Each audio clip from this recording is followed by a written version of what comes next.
Livro do Evangelho de João, capítulo número 21, diz assim: Jesus aparece a algum dos discípulos junto ao mar de Tiberíades. Depois disso, manifestou-se Jesus outra vez aos discípulos junto ao mar de Tiberíades, e manifestou-lhe assim: estavam juntos Simão Pedro e Tomé, chamado Dídimo, e Natanael, que era de Caná da Galileia, os filhos de Zebedeu, e outros dois dos seus discípulos. Disse-lhe Simão Pedro: vou pescar. Disseram eles: também nós vamos contigo. Foram e subiram logo para o barco, e naquela noite nada apanharam. Sente com a Bíblia na mão, você que está em casa, permaneça aí no livro de João, capítulo número 21. Amados, prestem bem atenção. Como estava a vida de Pedro nesse momento? Pedro estava atravessando, acho que o período mais difícil da sua vida. O seu emocional estava mais do que abalado. Pedro estava frustrado consigo próprio.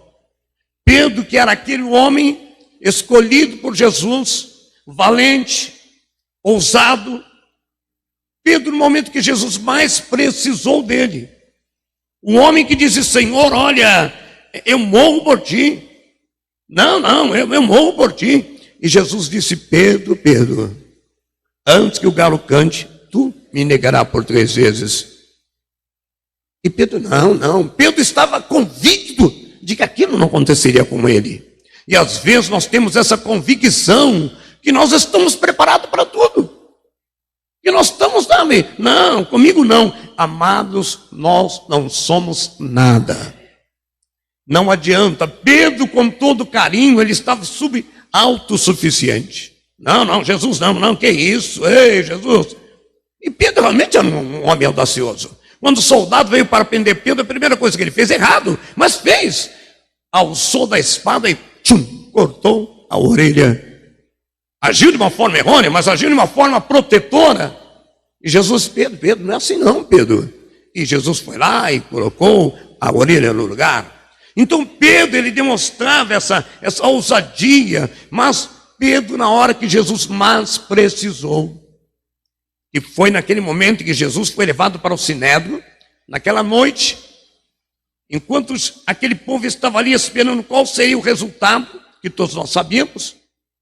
Jesus estava ali sendo condenado inocentemente, porque o castigo nos casa paz estava sobre ele. Era uma noite fria, fizeram uma fogueira, e Pedro, a primeira coisa, onde começa a nossa frustração? Onde começa a nossa queda? Quando nós começamos a seguir Jesus de longe. Quando nós começamos a olhar Jesus de longe. E como é que isso acontece? Quando você deixa de vigiar. Quando você deixa de vigiar. Quando você deixa de ter mansidão. Quando você deixa de vigiar com as palavras que pode magoar e ofender. Quando você deixa de ser realmente um cristão e passa a viver naturalmente o velho homem interior. Você pode ter certeza que a queda não vem de uma vez, ela vem aos pouquinhos. Pedro começou a seguir de longe. Olha a mudança da natureza do ser humano. Começou a seguir de longe. E agora Pedro se assenta ali, naqueles homens que estavam esperando o quê? Estavam orando por Jesus? Não. Era uma roda de escarnecedores. Então eles estavam ali dizendo: quero ver o que vai acontecer com esse Galileu. E Pedro sentou no meio deles disfarçadamente. Quantos crentes estão disfarçados no meio dessa pandemia? Usando Bíblia, mas não têm comunhão com Deus. Falam que são crentes, mas não têm atitude de cristão. Tem crente que nem culto online está assistindo mais. Nabasto comancho redevácia, reve subdecai. Crente, você tem que atuar, cuidado. Pedro começou bem. De repente Pedro se desapercebeu. Preste atenção. São sinais que vêm na vida do crente e consecutivamente na vida da igreja. E Pedro estava lá, na roda dos escarnecedores. Quando Jesus sai dali acusado inocentemente, recebe uma coroa de espinho. Quando Jesus sai para fora e todo aquele alvoroço, Antes alguém diz, olha, tu és um deles. E Pedro disse, não, não sou. Mas eu vejo, olha, você anda com ele? Não, nunca vi tal homem. Amados, vai chegar um tempo em que muitos crentes vão negar que são cristãos. Pastor, mas o país, o Brasil é laico, a nossa Carta Magna nos dá direito de cultuar. Amados, não é questão só do Brasil, é uma questão mundial, uma questão que está se cumprindo a palavra de Deus. Nós estamos vivenciando, tudo isso é um projeto para coisas muito grandes. Por isso, prepara-te, ó Israel, para encontrar com o Senhor, o teu Deus. Quando Jesus sai,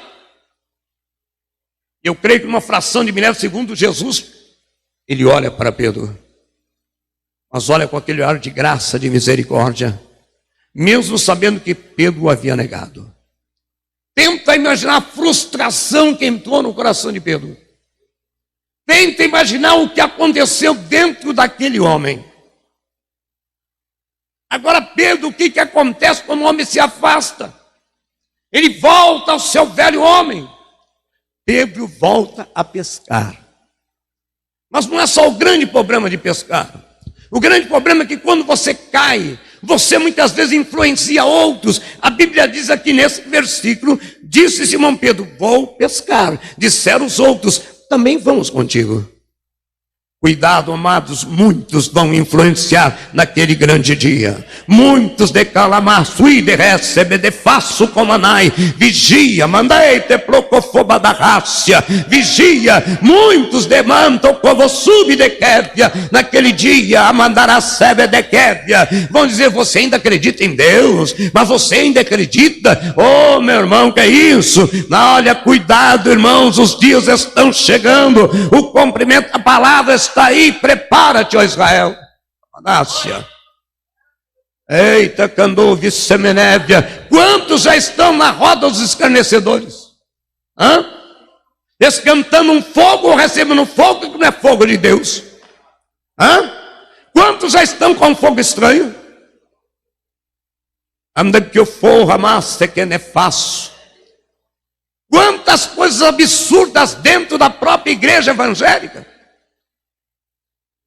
Se pode de tudo, é fogo estranho. E é tudo isso um preparo para um grande governo. Mas o crente está perdendo o discernimento. E isso vem aos poucos, irmãos. E depois não adianta esconder na canaço e derrécia.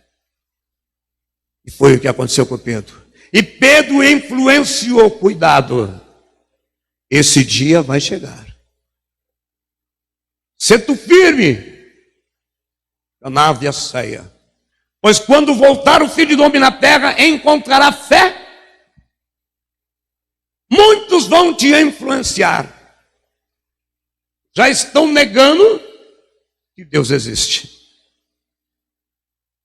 Nós estamos vivendo uma época que alguns anos atrás, já tem anos, as missionárias, pelo qual nós ajudamos um tempo, fizeram um cofrinho em forma da Coca-Cola.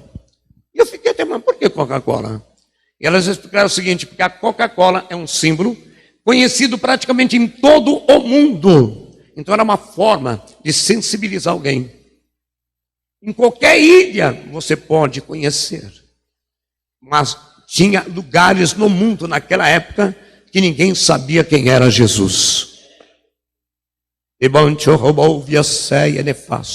Nós não podemos falar algumas coisas que já estão acontecendo no mundo atual da tecnologia.